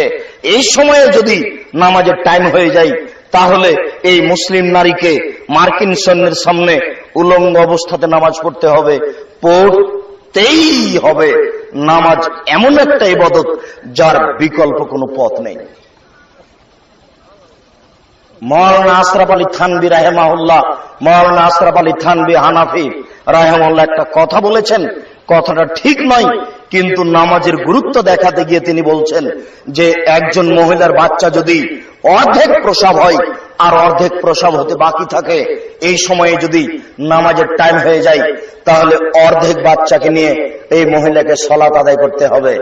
ভুল হচ্ছে ফতোয়া। একটা মহিলার বাচ্চা প্রসব হচ্ছে, এই সময়ে যদি রক্ত বা সাদা কিছু দেখা দেয় তাহলে তাকে সালাত আদায় করতে হবে না। রক্ত বা সাদা কিছু দেখা যায় না, প্রচন্ড প্রসব বেদনা, এই প্রসব বেদনা অবস্থাতে তাকে সালাত আদায় করতে হবে, করতেই হবে যে কোনো মূল্যে। সালাত এমন একটা ইবাদত যার কোনো বিকল্প নেই। হজের বিকল্প আছে, আমি অসুস্থ আর একজনকে টাকা দিলাম, ও হজ করলো, হজ আমার হয়ে গেল। সিয়াম রোজার বিকল্প আছে, আমি অসুস্থ ফকিরকে সকাল সন্ধ্যা খাওয়ালাম, রোজা আমার, সিয়াম আমার হয়ে গেল। কিন্তু এরকম সলাত নয়। ওই হুজুর মিথ্যা করে আপনার ঠগিয়ে একটা কাজ করে চলে গেছে। যে হুজুর মিলাদ করে, ছাত্র নিয়ে এসে কোরআন মাজিদ পড়ে, ওই হুজুর এসে বলছে, এই ছেলে, তোমার পিতার কয় ওয়াক্ত নামাজ কাজা হয়েছে? 3 ওয়াক্ত। 5 5 5 1500 টাকা জরিমানা দাও, কাফারা দিয়ে জানাজা করে চলে গেল। সলাতের কোনো কাফারা নেই, সলাতের উমরি কাজা নেই। উমরি কাজা পড়লে পাপ হবে, সলাতের কাফারা দিলে পাপ হবে। সলাতের কোনো কাফারা নেই, সলাতের কাফারাই হচ্ছে সলাত। যে কোনো মূল্যে সলাত আদায় করতে হবে। এই কারণে সেই কালে ইমাম আহমদ ইবনে হাম্বল রাহমাহুল্লাহ বলেছিলেন, কেউ যদি অলসতা করে 1 ওয়াক্ত সলাত ছেড়ে দেয় তাহলে তাকে হত্যা করতে হবে। এই কারণে সেই কালে ইমাম আবু হানিফা রাহমাহুল্লাহ বলেছেন, কেউ যদি অলসতা করে 1 ওয়াক্ত সলাত ছেড়ে দেয় তাহলে তাকে জেলখানায় বন্দী করে পিটিয়ে সলাত আদায় করাতে হবে। বর্তমানে আরবি বিদ্বানগণ বলছেন, স্বামী নামাজ পড়ে, স্ত্রী পড়ে না, স্ত্রী সলাত আদায় করে, স্বামী সলাত আদায় করে না, তাহলে বিভাগ কেটে গেছে। চেয়ারম্যান লাগে না, মেম্বার লাগে না, গ্রাম সর্দার লাগে না, কাগজ কলম লাগে না, এমনিতেই বিভাগ গেছে। বিভাগ নেই। এখনো তারা বলছে আরবি বিদ্বানগণ, আমরা বলছি সলাত ত্যাগ করা মহাপাপ, সলাত ত্যাগ করা মহাপাপ। সলাত আপনাকে যে কোনো মূল্যে আদায় করতে হবে। এই জন্য বলেছি, এই ছেলেটার বয়স 15 বছর নামাজ পড়ে না, তাহলে তার বাপ নেই, এ কথাই ঠিক। আশেপাশের লোক বলছে, জি না আব্দুর রাজ্জাক সাহেব, এই ছেলের বাপ আছে। জি না, নেই। মিথ্যা কথা বলছেন আপনি। এই ছেলের পিতা নেই। জি না, আছে। ওই ছেলের পিতা নেই, এ কথাই ঠিক। 15 বছর বয়স যেই ছেলের নামাজ পড়ে না, তার বাপ নেই, এ কথাই ঠিক। কাপুরুষ ছেলেকে নামাজ পড়াতে পারে না তো বিবাহ করেছে কেন? ওকে তো আল্লাহ রাসূল বিবাহ করতে নিষেধ করেছেন। বারবার বলেছেন, দেখো তুমি বিবাহ করো না। ইয়া মাসা শাবাব মানিস্তাতা মিনকুমুল বাপ ফালিয়াতাজাওয়াজ। হে যুবক, যারা তোমরা বিবাহ করতে চাচ্ছ, তোমাদের যদি ক্ষমতা থাকে তাহলে বিবাহ করো। বিবাহ মানে ক্ষমতা, বিবাহ মানে ক্ষমতা। এক, তুই নামাজ না পড়লে তোর পিঠের চামড়া তুলে দেবো, আমি তোর বাপ বলছি। বলিস কি? এই বাড়িতে নামাজ না পড়ে ভাত হয় না, পিঠের চামড়া তুলে দেবো, এর নাম বাপ। কাপুরুষ সন্তান, খারাপ লাগে না? কাপুরুষ পিতা, খারাপ লাগে না? এই বাড়িতে ছেলে নামাজ না পড়ে আপনার বাড়িতে খায়, আপনি তাহাজ্জুদ করে জান্নাত কিনতে যাচ্ছেন? বলেন কি আপনি? 15 বছরের ছেলে যার নামাজ পড়ে না, ওর বাপ নেই। 15 বছরের ছেলে নামাজ পড়ে না, ওর বাপ নেই। 15 বছরের ছেলে নামাজ পড়ে না, ওর বাপ নেই। ও কাপুরুষ, ও কাপুরুষ, ও কাপুরুষ, ও ঘৃণিত পুরুষ। ও জন্ম দিল কেন? ওকে যে আল্লাহ রাসূল নাকচ করেছেন, ওকে যে আল্লাহ রাসূল বলেছেন তুমি রোজা থাকো। কাপুরুষ, তুমি রোজা থাকো, কাপুরুষ, তুমি রোজা থাকো, তুমি বিবাহ করলে কেন? যে মেয়ে বাজারে হাঁটছে, ঠেকাবো আমি? জন্ম দিয়েছেন আপনি, আপনি ঠেকান, আমি কেন ঠেকাবো? মেয়ে বাজারে হাঁটছে, আমি কেন ঠেকাবো? আপনি ঠেকান, আমি জন্ম দিয়েছি। ওই ছেলে 15 বছর বয়স নামাজ পড়ে না, আমি ঠেকাবো, আপনি ঠেকান। বিবাহ করেছেন কেন? জন্ম দিয়েছেন আপনি, দেখবো আমি। আল্লাহ রাসূল বলছেন, এই পিতা, তোমার ছেলেকে নামাজ পড়তে বলো 7 বছর বয়সে, অজরবহুম আলাইহিম আবনা আশরি সিনিয়া, পিটিয়ে সালাত আদায় করে যখন তার বয়স 10 বছর। নামাজি একটা ইবাদত যার কর্মসূচি হলো 8 বছর। এরকম কোন ইবাদতের কর্মসূচি নেই। হজ, টাকা হয়েছে হজ করে আসো, কোনো কর্মসূচি নেই। যাকাত, টাকা হয়েছে যাকাত দাও, কোনো কর্মসূচি নেই। সিয়াম, বড় হয়েছে সিয়াম রাখো, কোনো কর্মসূচি নেই। কিন্তু সালাতের কর্মসূচি হলো 8 বছর। কিভাবে? 7 বছরে শুরু হয়, আদর করে, আব্বু সালাত আদায় করো, আব্বু সালাত আদায় করো, আব্বু সালাত আদায় করো। এটা কতদিন চলবে? 10। কয় বছর হলো? 3 বছর। এখন পিটিয়ে আদর ফেল করেছে, আদর আর হবে না, এখন পিটিয়ে পড়াতে হবে। এটা কতদিন? 15। কয় বছর হলো? 5 বছর। এ হলো 8 বছর কর্মসূচি। আর কোন ইবাদতের 8 বছর কর্মসূচি নেই। সম্মানিত দিনী ভাই, আমরা সংক্ষিপ্ত বিবরণে বুঝছিলাম সালাত আদায় করতেই হবে। এরপরে বলি, যারা সালাত আদায় করে না তারা কেমন? আমাদের নবী মুহাম্মদ সাল্লাল্লাহু আলাইহি সাল্লাম বলেন, মান তারাকা সালাত মুদাম্মাদান ফাকাত কাফারা। কেউ যদি ইচ্ছাকৃত সালাত ছেড়ে দেয় তাহলে সে কাফের হয়ে গেল। আমাদের নবী মুহাম্মদ সাল্লাল্লাহু আলাইহি ওয়াসাল্লাম বলেন, বাইনাল আবদি ওয়া বাইনাল কুফরি তারকুস সালাত।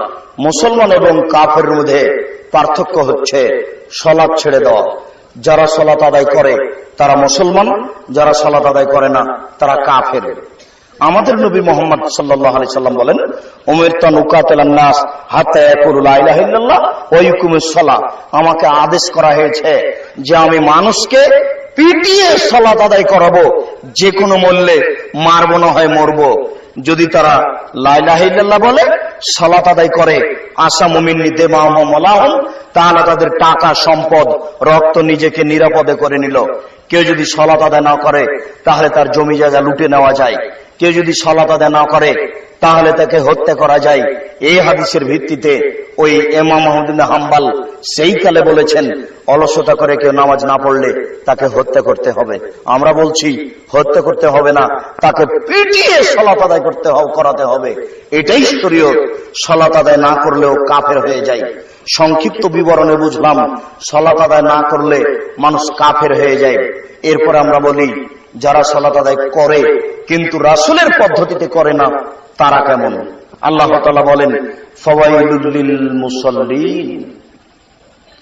অমনোযোগ সহকারে সালাত আদায় করে যারা, তারা জাহান্নামে যাবে। নামাজ পড়ে মানুষ জাহান্নামে যাবে, এই কথা আল্লাহ তাআলা বলেছেন। নামাজ পড়ে মানুষ জাহান্নামে যাবে, এই কথা আল্লাহ তাআলা বলেছেন। নামাজিকে আল্লাহ রাসূল হত্যা করতে বলেছেন।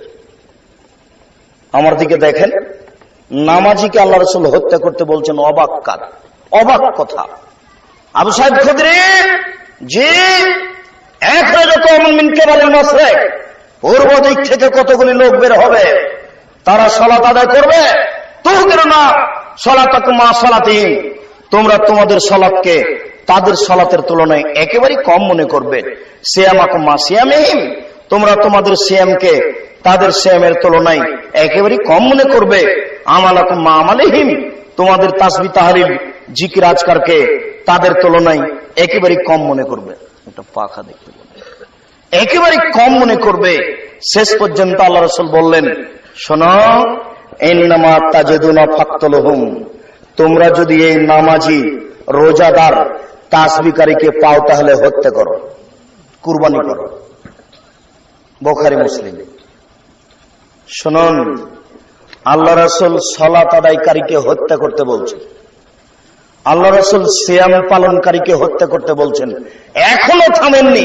আল্লাহ রাসূল আরেকটা বাক্য বলছেন, ইন্নামা তাজিদুনা ফাকতুলহুম ওয়া ইন্না মিনাল আজরি লিমান কাতালাহুম, যারা তাদের হত্যা করতে পারবে তারাই সবচেয়ে বেশি নেকি পাবে। এটা কেমন হলো? যারা তাদের হত্যা করতে পারবে তারাই সবচেয়ে বেশি নেকি পাবে।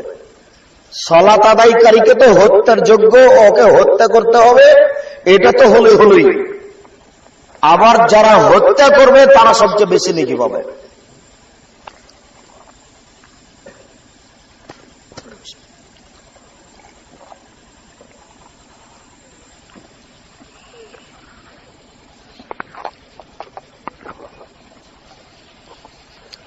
সম্মানিত উপস্থিতি, আমরা বলছিলাম এই দল কোন দল, তবে আছে এটা চূড়ান্ত। যদি চোখ খুলনা মাওলানা আব্দুর রব একজন সুযোগ্য সুদক্ষ পণ্ডিত বলছেন এই দল টুঙ্গির দল।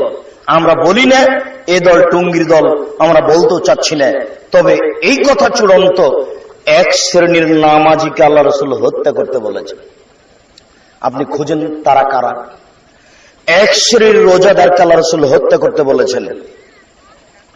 এক শ্রেণীর তাসবিহ তাহলিলকারীকে আল্লাহ রাসূল হত্যা করতে বলেছেন। আল্লাহ রাসূল বললেন, তোমরা আঙ্গুলে তাসবিহ গণনা করো, সুবহানাল্লাহ আলহামদুলিল্লাহ বলো। এখন দেখা যাচ্ছে মানুষ তাসবিহ দানায় তাসবিহ গণনা করছে, এটাই হলো বিদআত। সারা পৃথিবীর মানুষ যদি তাসবিহ দানায় তাসবিহ গণনা করে, সারা পৃথিবীর মানুষই গুনাহগার। এরাই রাসূলকে অপমান করে। তাসবিহ দানা তো আছে, এখন আবার মেশিনে তাসবিহ গণনা করছে। আল্লাহ রাসূলও বলছেন ওরা বেশি বেশি তাসবিহ গণনা করবে, ওদের কুরবানি করতে হবে। আমি অনুবাদক, আমি বলি না যে একে কুরবানি করেন, আপনাকেই বের করতে হবে সে কে। যে হাদিস আমি বলছি এই হাদিস বুখারীতে 18 বার এসেছে, 18 বার। বুখারীর শেষ আলোচনাতে আছে। আল্লাহ এবং আল্লাহ রাসূলের বিরোধিতা করা, আল্লাহ এবং আল্লাহ রাসূলের সাথে যুদ্ধ করার অধ্যায়ে অল্প পরে আছে হাদিস। এই হাদিসটা 18 বার এসেছে বুখারীতে, যেখানে আল্লাহ রাসূল বলছেন নামাজিকে কুরবানি করো, রোজাদারকে কুরবানি করো, তাসবিহ তাহলিলকারীকে কুরবানি করো। যেই আল্লাহর নবী বললেন একবার সুবহানাল্লাহ বললে আকাশ জমিনের মধ্যে যে ফাঁকা আছে সে ফাঁকা নেকিতে পূর্ণ হয়, সেই নবী বলছেন যে তাসবিহ গণনাকারীকে কুরবানি করো। তাহলে আপনাকে বুঝতে হবে না ঘটনা কি? আমি মনে হয় বুঝাতে পারছি না আপনাদের। ও হাদিস তো ঠিক, সুবহানাল্লাহ আলহামদুলিল্লাহ বলে ফাঁকা পূর্ণ হয় যায় নেকিতে, ওটাও বুখারী মুসলিম। আবার কুরবানি করো, এটাও বুখারী মুসলিম। যেই তাসবিহতে রাসূলকে অপমান করা হয় ওই তাসবিহ গণনাকারীকে কুরবানি করতে হবে। রাসূলের নীতি আঙ্গুলে। ওই দিক থেকে বৃদ্ধ মানুষ বলছেন, আব্দুর রাজ্জাক সাহেব, আঙ্গুলে তাসবিহ গণনা করলে ভুল হয় যে, মরা পর্যন্ত যদি ভুল হয় তবু আপনি নেকি পাবেন, কোনো সমস্যা নেই, আপনি আঙ্গুলে গণনা করেন। আজ থেকে আপনি আঙ্গুলে গণনা করেন, একদিনও যদি ঠিক না হয় তবু নেকি পাবেন। কেন? এটাই রাসূলের সুন্নাত। তাসবিহ গণনা করবেন কোটি কোটি বার, সববার যদি ঠিক হয় সববারই পাপ হবে, হতেই হবে। এর নাম বিদআত। রাসূলকে অপমান করে জান্নাত কিনার হিসাব করিয়েন না, ভুল হিসাব। আমরা সংক্ষিপ্ত বৈঠকে দেখাচ্ছিলাম যারা রাসূলের পদ্ধতিতে সালাত আদায় করে না তাদের কি হবে। আল্লাহ রাসূল বলেছেন আসওয়া সারিক মায়াসরিকু সালাত, সবচেয়ে বড় চোর হচ্ছে যে সালাত চুরি করে। সাহাবীগণ বললেন কাইফা ইয়াসরিকু মিন সালাতিহি, আল্লাহ রাসূল মানুষ কিভাবে সালাত চুরি করতে পারে? আল্লাহ রাসূল বললেন মাল্লাম ইতিমকরু কুয়া হলো সুজুদাহা, যারা রুকু সিজদা ঠিকমতো আদায় করে না তারাই হলো সালাত চোর। দেখেননি আল্লাহু আকবার বলে রুকুতে গেছে, রুকুতে যায়নি আবার উঠে সিজদায় চলে গেছে, সিজদায় যায়নি আবার উঠে চলে এসেছে। এরাই হচ্ছে সালাত চোর, এরাই হচ্ছে সবচেয়ে বদ চোর, এরাই হচ্ছে নিকৃষ্ট চোর। এদের সালাত কবুল হবে না, সাবধান থাকুন। সংক্ষিপ্ত বিবরণে বলছিলাম যারা রাসূলের পদ্ধতিতে সালাত আদায় করে না তাদের কি হবে অবস্থা। আল্লাহ রাসূল বলেছেন তারা ফেরাউনের সাথে উঠবে, হামানের সাথে উঠবে, তারা কারুনের সাথে উঠবে কিয়ামতের মাঠে। নামাজ পড়ার পরেও মানুষ ফেরাউনের সাথে উঠবে, এর চেয়ে দুঃখজনক কি হতে পারে? পৃথিবীতে সবচেয়ে বদ মানুষ হলো ফেরাউন। অনেকে আল্লাহ বলে দাবি করেছে, Charles Darwin, Hume, Haeckel, Lenin, Karl Marx, Engels, Abraham, Abu Jahl, Dickens, ডিকেটিস, সক্রেটিস, নমরুদ, ফেরাউন, সাদ্দাত, কারুন, অনেকেই আল্লাহ বলে দাবি করেছে, কিন্তু ফেরাউনের মতো নোংরা দাবি কেউ করেনি। ফেরাউন বলেছে মূসা, আমাকে বাদ দিয়ে তুমি যদি আর কাউকে আল্লাহ বলে দাবি করো তাহলে আমি তোমাকে জেলখানায় বন্দী করে দেব। এই ফেরাউনি বলেছে মালেম তালাকুম মিন ইলাহিন গায়রি, আমি ছাড়া তোমাদের কোন মাবুদ আছে এই কথা আমি ফেরাউন জানি না। এই ফেরাউনি বলেছে আনা রাব্বুকুমুল আলা, আমি হচ্ছে তোমাদের সবচেয়ে বড় আল্লাহ, আমি হচ্ছে তোমাদের সবচেয়ে বড় প্রতিপালক। এরকম ভাষা পৃথিবীর কোন আল্লাহ দাবিকারী এইভাবে বলেনি। এই জন্য আল্লাহ ফেরাউনের ব্যাপারে একটা বাক্য বলেছেন, যেই বাক্য কারো ব্যাপারে বলেননি। আল্লাহ বলছেন এই ফেরাউন আলিয়ামুনা জিকা বিবাদানিকা লিতাকুনা লিমান খালফাকা মিনাল আয়া, ফেরাউন তোমাকে চিরদিনের জন্য রেখে দিলাম, কিয়ামত পর্যন্ত তোমাকে জীবজন্তু কীটপতঙ্গ মাটিতে খাবে না। তোমার লাশ দেখে মানুষ উপদেশ গ্রহণ করবে। ফেরাউন মনে রেখো তুমি দুনিয়া থেকে বিদায়ী হয়ে গেছো। তুমি মনে রেখো মানে পৃথিবীর মানুষ মনে রাখবে ফেরাউন তোমার লাশ মাটিতে খাবে না, কোন পশু প্রাণী খাবে না, কোন মাছ খাবে না, কোন দিন লাশ নষ্ট হবে না কিয়ামত পর্যন্ত। এরকম বাক্য আল্লাহ ফেরাউন ছাড়া আর কারো ব্যাপারে বলেননি। সে যত বড়ই পাপী হোক না কেন, দুঃখজনক হলেও সত্য, যারা নামাজ পড়ছে ঠিক মতো পড়ে না ওরা ফেরাউনের সাথে উঠবে। এর চেয়ে দুঃখজনক কথা আছে? নামাজ পড়ার পরেও সম্মানিত উপস্থিতি, সংক্ষিপ্ত যেহেতু আমি ক্লান্ত বোধ মনে করছি আর আমাদের অনেক দীর্ঘ পথ, আপনাদের বসে থাকা দেখে খুব ভালো লাগছে। এরপরে আমি বাকি আলোচনা সংক্ষিপ্ত করে দিচ্ছি। বাকি আলোচনা আপনি ইন্টারনেটে দেখতে পারেন, মোবাইলও দেখতে পারেন, www.জুমার খুতবা আব্দুর রাজ্জাক বিন ইউসুফ। আপনি এইভাবে ক্লিক করে টান দিয়ে দেখুন, বিস্তারিত আছে, অনেক আলোচনা আছে, পিস টিভিতেও আছে, প্রায় মোবাইলে আছে, এখান থেকে আপনি দেখতে পারেন। আজকের জন্য আপনাকে আমি সংক্ষিপ্ত দেখাই। আমার দিকে লক্ষ্য করুন। আল্লাহ আকবর বলে সালাত আরম্ভ করবেন। আল্লাহ আকবর বলার পূর্বে বিসমিল্লাহ বলবেন না। আল্লাহ আকবর বলার পূর্বে কোনো কথা নেই। আল্লাহ আকবর বলার পূর্বে অজু করার পূর্বে পেশাব পায়খানার প্রয়োজন থাকলে সেরে আসেন।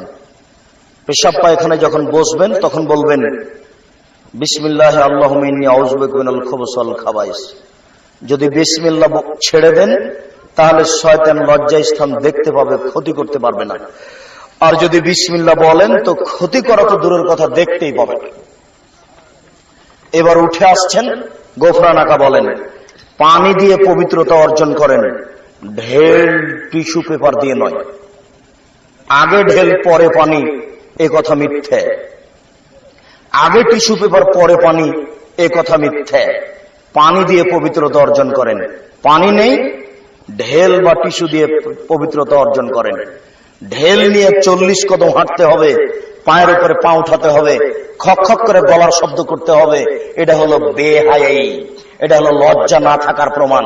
এটা একটা হারাম, নাজায়েজ, নোংরা, জঘন্য, বর্বর কাজ। এই লোকটা একটু আগে বলছে যে হাঁটুর উপরে কাপড় উঠলে ফরজ তরক হয়।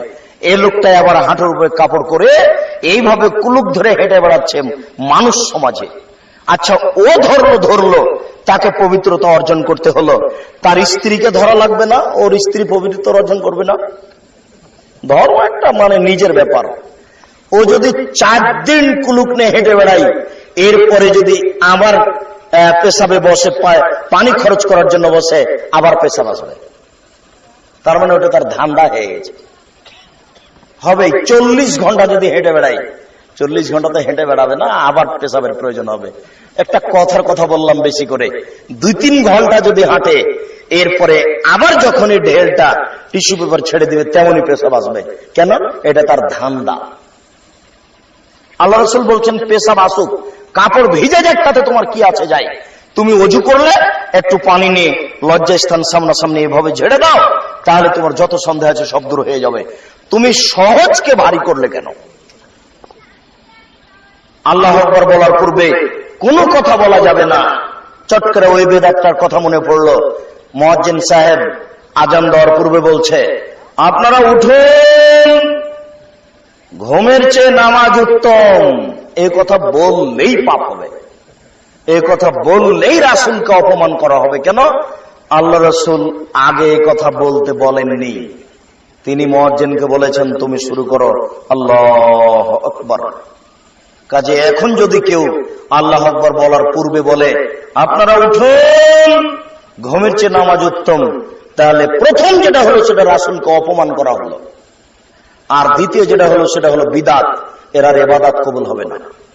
আল্লাহু আকবার বলার পূর্বে যদি এখন বলেন নওয়াইতু নুসাল্লি আলা রাকাতিল লিজোহরে, জোহরের 4 রাকাতে নিয়ত করলাম, তাহলে পাপ হবেই, এরই নাম বিদআত। আল্লাহ রাসূল কিছু বলেননি। নিয়ত করতে করতে তো বুদ্ধি শেষ, তাহলে আর ইবাদত করব কি? জোহরের নিয়ত, মাগরিবের নিয়ত, এশার নিয়ত, তাহাজ্জুদের নিয়ত, রোজার নিয়ত, হজের নিয়ত, নিয়ত করতে করতে জীবন গেল, ইবাদতই করব না। যাক, সাবধান। আল্লাহু আকবার বলার পূর্বে কোনো কথা নেই। ওযু করে উঠেছেন, দোয়া পড়েন, আশহাদু আল্লা ইলাহা ইল্লাল্লাহু ওয়াহদাহু লা শারীকা লাহু ওয়া আন্না মুহাম্মাদান আবদুহু ওয়া রাসূলুহু। খালি এইটুকু পড়েন, জান্নাতের 8টি দরজা খুলে যাবে। যান যে দরজা দিয়ে ইচ্ছে। রাসূলের সুন্নাতে আসেন, কোনো সমস্যা হবে না। আল্লাহু আকবার বলে সালাত আরম্ভ করেন। ডান হাতের কবজি বাম হাতের কবজির উপরে দিয়ে বুকের উপরে রাখবেন। নাভির নিচে হাত বাঁধার 3টি হাদিস আছে, একটিও ঠিক নয়। বাহুর উপরে বাহু রাখেন, এবার বুক থেকে একটু নিচে আসবে, সমস্যা নেই। কবজির উপরে কবজি রাখেন, একাধিক সহিহ হাদিস। বুকের উপরে রাখেন, 4টি সহিহ হাদিস। আবু দাউদে যে হাদিসটা বুকের উপরে রাখার উপরে আছে, সে হাদিসটা দিল্লি, ঢাকা, কলিকাতা, চিটাগাং এইসব ছাপা বইয়ে পাবেন না। এরা ওটা কেটে দিয়ে ছাপিয়েছে আবু দাউদ, যেটা সৌদি আরব, কুয়েত, কাতার, বাহরাইন এদেশ থেকে ছেপে আছে। ওটাতে পাবেন আবু দাউদে যে বুকের উপরে হাত রাখতে হবে। দিল্লিতে যেগুলো ছাপিয়েছে, চিটাগাং, ঢাকাতে যেগুলো ছাপিয়েছে, এগুলো ওই হাদিসটা কেটে দিয়েছে। অনেক সমস্যা, তার মধ্যে এটা একটা বড় সমস্যা। এবার আপনি হাত বেঁধে বলুন সুবহানাকা আল্লাহুম্মা ওয়া বিহামদিকা ওয়া তাবারাকা ইসমুকা ওয়া তাআলা জাদ্দুকা লা ইলাহা গায়রুক, চলবে। এছাড়া আপনি বলতে পারেন আল্লাহুম্মা বা'id বাইনি ওয়া বাইনা খাতায়ায়া কামা বা'adta বাইনাল মাশরিক ওয়াল মাগরিব, হে আল্লাহ তুমি আমাকে আর আমার পাপকে অত দূরত্ব করো, পূর্ব এবং পশ্চিমকে তুমি যত দূরত্ব করেছো। আল্লাহুম্মা নাক্কিনি মিনাল খাতায়া কামা ইয়ানাক্কা সাবুল আবিজু মিনাদ দানাস, হে আল্লাহ তুমি আমার পাপকে ঠান্ডা স্বচ্ছ পানি দিয়ে ধুয়ে পরিষ্কার করে দাও। আল্লাহুম্মা আগসিল খাতায়া বিল মাই ওয়া সালজাল বারাদ, হে আল্লাহ তুমি আমার পাপকে ঠান্ডা স্বচ্ছ পানি দিয়ে ধুয়ে পরিষ্কার করে দাও। এই কথা বলার পর আপনি বলুন আউযু বিল্লাহি মিনাশ শাইতানির রাজিম, আমি বিতাড়িত শয়তান, মারদুদ শয়তান থেকে পরিত্রাণ চাচ্ছি। বিসমিল্লাহির রহমানির রহিম, পরম দাতা দয়ালু আরম্ভ করছি। আলহামদুলিল্লাহি রাব্বিল আলামিন, বিশ্বজগতের প্রতিপালকের প্রশংসা। আর রহমানির রহিম, তিনি হচ্ছেন পরম দাতা দয়ালু, মালিক ইয়াউমিদ্দিন, তিনি হচ্ছেন বিচার দিনের মালিক। ইয়াকা নাবুদু, একমাত্র তোমার ইবাদত করি। ওয়া ইয়াকা নাস্তাইন, একমাত্র তোমার কাছে সাহায্য চাই। ইহদিনাস সিরাতাল মুস্তাকিম, তুমি আমাকে সোজা সঠিক পথ দেখাও। সিরাতাল লাযিনা আন'আমতা আলাইহিম, ওই পথ তুমি দেখাবে যেই পথের প্রতি তুমি দয়া করেছো। গায়রিল মাগযুবি আলাইহিম ওয়ালাজ যালিন, ওদের পথ দেখায়ও না যারা ভ্রান্ত, যারা অভিশপ্ত, ওদের পথ দেখায়ও না। আমিন। দীর্ঘ সময় ধরে তোমার দরবারে যেই প্রার্থনা করলাম, এই প্রার্থনা কবুল করো। এই জন্য এই দোয়া সবাইকেই পড়তে হবে, সবাইকে বলতে হবে আমাকে সঠিক পথ দেখাও। এরপরে বিসমিল্লাহির রহমানির রহিম, পরম দাতা দয়ালু আরম্ভ করছি। যে কোনো একটি সূরা, কুল আল্লাহু আহাদ, হে নবী আপনি বলুন আল্লাহ একক, আল্লাহুস সামাদ, তিনি নিরপেক্ষ মুখাপেক্ষীহীন, লাম ইয়ালিদ, তিনি কাউকে জন্ম দেননি, ওয়ালাম ইউলাদ, তিনি কারো থেকে জন্ম নেননি, ওয়ালাম ইয়াকুল লাহু কুফুয়ান আহাদ, তার সমকক্ষ কেউ নেই। এ বলে আল্লাহু আকবার বলে আপনি রুকুতে চলে যান। যাওয়ার সময় হাত খুলে দিয়ে ওই পর্যন্ত উঠিয়ে আপনি রুকুতে যাবেন। রুকুতে যাওয়ার পূর্বে কয়েকটি কথা, একবার হাত দুটো রডের মতো সোজা করে রাখবেন, আঙ্গুলগুলি খোলা খোলা রাখবেন, কোমর থেকে সামনের ওজন হাতের উপরে রাখবেন, পিঠের লম্বা হাতটা একবারে সোজা থাকবে, মাথা উঁচু হবে না, নিচু হবে না, হাত দুটো রডের মতো সোজা থাকবে। আজকে বাড়িতে গিয়ে আপনার স্ত্রীর দেখেন ওই এমনিতে হাঁটের উপরে হাত দিয়ে থাকে, একদিনে তার রুকু হয়নি। আজকে যে দেখিয়েন, আমি যেটা বলছি সেটাই বাস্তব আছে। এবার আপনি রুকুতে চলেন, সুবহানা রাব্বিয়াল আযীম যতবার ইচ্ছা বলেন, 3 বার 5 বার বলার হাদিস ঠিক নয়। সুবহানাকা আল্লাহুম্মা রাব্বানা ওয়া বিহামদিকা আল্লাহুম্মা আগফিরলি যতবার ইচ্ছা বলেন। সুবহান কুদ্দুসুন রাব্বুল মালায়েকাতুর রূহ যতবার ইচ্ছা বলেন। সুবহানাজিল জাবরুত ওয়াল মালাকুত ওয়াল কিবরিয়া ওয়াল ইজমাত যতবার ইচ্ছা বলেন। এরপরে সামি আল্লাহু লিমান হামিদা, হাত ওই পর্যন্ত উঠিয়ে হাতটা ছেড়ে দেন। আল্লাহ ওলকের প্রশংসা শুনলো, যে তার প্রশংসা করলো, তার পবিত্র প্রশংসা, প্রচুর প্রশংসা। মিনাস সামাতে, আকাশ পরিমাণ প্রশংসা, মিলালার জমিন পরিমাণ প্রশংসা, মিলাবা বাইনাহুমা, আকাশ জমিনের মধ্যে যে ফাঁকা রয়েছে এই পরিমাণ প্রশংসা, মিলাবা শাইতা মিন শাইইন বাদু, এরপরে তুমি যত প্রশংসা চাও তত তোমার প্রশংসা। আমি জানি না তুমি যে কত প্রশংসা চাও। এই দাঁড়িয়ে দাঁড়িয়ে আপনি দোয়া পড়তে থাকেন, হাত ছেড়ে থাকবেন। রুকু থেকে উঠে আপনি হাত বাঁধবেন না, হাত ছেড়ে রাখতে হবে, এটাই ঠিক। এরপর আপনি সিজদায় চলেন। সিজদায় যাওয়ার পূর্বে জরুরি কথা, আপনি 2 হাতের আঙ্গুল জমা জমা করে কানের পাশে রাখবেন, কোন এভাবে উঠে রাখবেন যেন পেটের নিচ দিয়ে ছাগলের বাচ্চা পার হতে পারে। এতদিন পর্যন্ত যেভাবে সিজদা করছিলেন, আজকে নাক এবং কপাল তার চেয়ে 8-10 আঙ্গুল আগিয়ে রাখবেন, যাতে করে পিঠের লম্বা হাতটা একবারে সোজা হয়ে যায়, আর পা দুটি এইভাবে জমা লেগে থাকবে, 2 পায়ের মাঝে ফাঁকা থাকবে না। ওই যে মাযহাবী ইমাম সাহেব বলেছেন ডান পায়ের বৃদ্ধ আঙ্গুল নড়তে পাবে না, এই কথাটা মিথ্যে। যখন আপনি সিজদায় যাবেন তখন 2 পা জমা লেগে যাবে। কথা বুঝতে পারলেন না মনে হয়? 2 পা জমা লেগে যাবে, কোন এভাবে উঠে থাকবে। নারী পুরুষ একই ব্যাপার। যেসব নারী বুককে উরুর সাথে লাগিয়ে আঁটো সাঁটো হয়ে সিজদা করছে, ওদের সালাত হবে না। ওদের সালাত হবে না, ওদের সালাত হবে না, নারীদের পৃথক করে সালাত আদায় করতে হবে, এর প্রমাণে কোনো সহি হাদিস নাই। 4টি মানুষের জাল হাদিস আছে যে বুককে উরুর সাথে লাগিয়ে রাখতে হবে। আয়েশা রাদিয়াল্লাহু তাআলা এইভাবে সালাত আদায় করতেন না। পুরুষ নারীর সালাতের কোনো পার্থক্য নেই, এতটুক যে ইমাম যদি নারী দাঁড়ায় সামনে যেতে পাবে না, এটুকু পার্থক্য। নারী ইমামের যদি ভুল হয় তাহলে হাততালি দিয়ে তাকে সংশোধন করবে, সুবহানাল্লাহ নয়, এটুকু পার্থক্য, এছাড়া কোনো পার্থক্য নেই।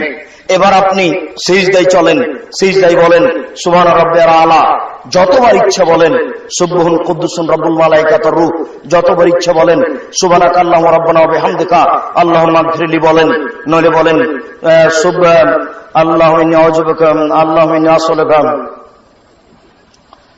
আল্লাহুম্মা ইগফিরলি কুল্লাহু দিক্কাহু যুল্লাহু ওয়া আখিরাহু ওয়া লা নিয়াতাহু সিররা। হে আল্লাহ, তুমি আর আগের পাপ, পরের পাপ, ছোট পাপ, বড় পাপ, প্রকাশ্য পাপ, অপ্রকাশ্য পাপ, জীবনে যত পাপ করেছি সমস্ত পাপ তুমি ক্ষমা করে দাও। এটা সিজদায় বলা হয়। যতবার ইচ্ছা বলেন, উঠে আসেন আল্লাহুম্মা ইগফিরলি ওয়ারহামনি ওয়াহদিনি ওয়াফিনি ওয়ারযুকনি। হে আল্লাহ, তুমি আমাকে খেতে দাও, আমার প্রতি দয়া করো, আমাকে হেদায়েত দাও। আবার চলেন আপনি আরেক সিজদা করেন, এ হলো 1 রাকাত, এইভাবে আরেক রাকাত, এ হলো 2 রাকাত। আত্তাহিয়াতের বৈঠকে বসেন, বাম পায়ের পাতার উপরে বসবেন, ডান পা এইভাবে দাঁড় করে রাখবেন। এবার সালামের বৈঠকে বসেছেন, 1 রাকাতে সালাম আছে, তা হচ্ছে বিতর। 2 রাকাতে সালাম হচ্ছে, তা হচ্ছে ফজরের সালাত। 3 রাকাতে সালাম আছে, তা হচ্ছে মাগরিবের সালাত। 4 রাকাতে সালাম আছে, তা হচ্ছে জোহর, আসর, এশার সালাত। যখনই সালামের সালাত হবে তখন পাটা বাম দিকে বের করে দিবেন আর নিতম্ব মাটির উপরে রেখে দিবেন। বাম হাতের আঙ্গুল জমা জমা করে হাঁটুর উপরে রাখবেন। ডান হাতের এই কনিষ্ঠ আঙ্গুল দুটি জমা করে তৃতীয় আঙ্গুলের নখের উপরে বৃদ্ধা আঙ্গুল রেখে এইভাবে বৃদ্ধা আঙ্গুলের পরে আঙ্গুলটি নড়াতে থাকবেন অবিরাম। আমার দিকে দেখেন, এইভাবে হাতের গতি থাকবে। আবার দেখেন, এই 2টি আঙ্গুল জমা করে নেন, তৃতীয় আঙ্গুলের নখের উপরে বৃদ্ধা আঙ্গুলের পেট রাখেন, এরপরে হাঁটুর উপরে রেখে দিয়ে অবিরাম নাড়াতে হবে, একবার উঠাতে হবে। এটা একটা ভারতের সুন্নাত, এ ব্যাপারে জাল জয়ী ভুয়া হাদিস নাই। কিয়ামত পর্যন্ত একবার উঠানো প্রমাণ হবে না, অবিরাম উঠাতে হবে।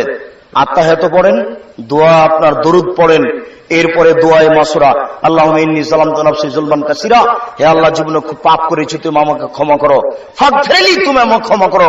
মাগফিরাতু মিন ইনদিক, ক্ষমা তোমার পক্ষ থেকে হয়ে থাকে। ওয়ারহামনি ইন্নাকা আনতাল গফুরুর রহিম, তুমি যে ক্ষমাশীল, তুমি যে দয়াশীল, তুমি ক্ষমা না করলে কে ক্ষমা করবে? এরপরে বলুন আল্লাহুম্মা ইন্নী আউযু বিকা মিন আযাবি জাহান্নাম। হে আল্লাহ, আমি জাহান্নামের আযাব থেকে বাঁচতে চাচ্ছি। আউযু বিকা মিন আযাবিল কবর, আমি কবরের শাস্তি থেকে বাঁচতে চাচ্ছি। আউযু বিকা মিন ফিতনাতিল মাসীহিদ দাজ্জাল, আমি দাজ্জালের ফিতনা থেকে বাঁচতে চাচ্ছি। আল্লাহুম্মা আউযু বিকা মিনাল মাসাব ওয়াল মাগরাম, আমি বড় পাপ কর্য থেকে বাঁচতে চাচ্ছি। এরপরে আপনার যত দোয়া আছে কোরআনের সব পড়েন। রব্বির হামহুমা কামা রাব্বায়ানি সাগীরা, আল্লাহুম্মা ইন্নাকা আফুবুন তুহিব্বুল আফওয়া ফা'ফু আন্নী, যত হাদিসের দোয়া আছে আপনার অনুকূলে হলে পড়েন। এরপরে আসসালামু আলাইকুম রাহমাতুল্লাহ, আসসালামু আলাইকুম রাহমাতুল্লাহ। সালাত শেষ হয়ে গেল, আল্লাহকে ডাকা। এখন যা আসলো সেটা জিকির। আল্লাহু আকবার, আস্তাগফিরুল্লাহ, আস্তাগফিরুল্লাহ, আস্তাগফিরুল্লাহ, আল্লাহুম্মা আনতাস সালাম ওয়া মিনকাস সালাম, তাবারাকতা ইয়া জাল জালালি ওয়াল ইকরাম। অনেক দোয়া, আয়াতুল কুরসি, ইখলাস, ফালাক, নাস, এরপরে আরো তাসবিহ, তাহলিল, জিকির, আজকার। আসসালামু আলাইকুম রাহমাতুল্লাহ, আসসালামু আলাইকুম রাহমাতুল্লাহ, এভাবে হাতটি উঠিয়ে দোয়া করে বিহাক্কি লা ইলাহা ইল্লাল্লাহ, এভাবে মেরে দেওয়া, এটা হলো আল্লাহ রাসূলকে অপমান করা। এরকম ইবাদত চলবে না। সালাম ফেরার পরে দীর্ঘ সময় জিকির করুন। জি, আমিন আমিন সুম্মা আমিন বলে বক্তব্য শেষ করতে হবে। সম্মানিত উপস্থিতি, আমরা আলোচনার শেষে চলে এসেছি। আমরা চিরদিন থাকবো না। আব্দুল্লাহ বিন ফজল রাহিমাহুল্লাহ 4 ঘন্টা থেকে 8 ঘন্টা বক্তব্য দিতেন, এরপর আর নেই। আজকে আমি ভাবছিলাম যে গাড়িতে অনেক বই আছে, আমরা যেখানে যাই সেখানে বই নিয়ে যাই, এজন্য যে অনেক জায়গাতে আমরা যেতে পারবো না, মানে মানুষ আমাদেরকে মানবে না। কিন্তু বই আর ছুড়ে মারলে কোথায় ছুড়ে মারবে? এই টেবিল থেকে না ওই টেবিল, বা কেউ পড়বে। এই জন্য এটা একটা বড় খিদমত মনে করি। আর রাস্তাঘাট মিথ্যা বই পুস্তকে ভর্তি হওয়া আছে, এই জন্য আমরা বিভিন্ন বিষয়ে বই লিখতে চাচ্ছি। তাফসিরও লিখেছি, আজকে মনে হয় 2 পাঠের কয়টা যেন আছে, আপনার তাওজিহুল কোরআন আপনি দেখুন, প্রথম পাঠ বা দ্বিতীয় পাঠ বইগুলি সংগ্রহ করুন, আর অন্যান্য বইগুলি সংগ্রহ করুন। সেগুলো মনে হয় 50 টাকা না কত টাকা। দেখুন, আল্লাহ আমাদের যারা মারা গেছে তুমি তাদের কবরের শাস্তি মাফ করো, আমরা যারা অসুস্থ তুমি তাদের আরোগ্য দান করো, আমরা যারা বেঁচে আছি তুমি তাদেরকে তোমার রাসূলের পদ্ধতি অনুযায়ী চলার তৌফিক দান করো। এই দাবি, এই দাওয়া, এই দোয়া রেখে আজকের সংক্ষিপ্ত আলোচনা এখানে শেষ করছি। সুবহানাকাল্লাহুম্মা ওয়া বিহামদিকা আশহাদু আল্লা ইলাহা ইল্লা আনতা আস্তাগফিরুকা ওয়া আতুবু ইলাইক। আসসালামু আলাইকুম ওয়া রাহমাতুল্লাহ।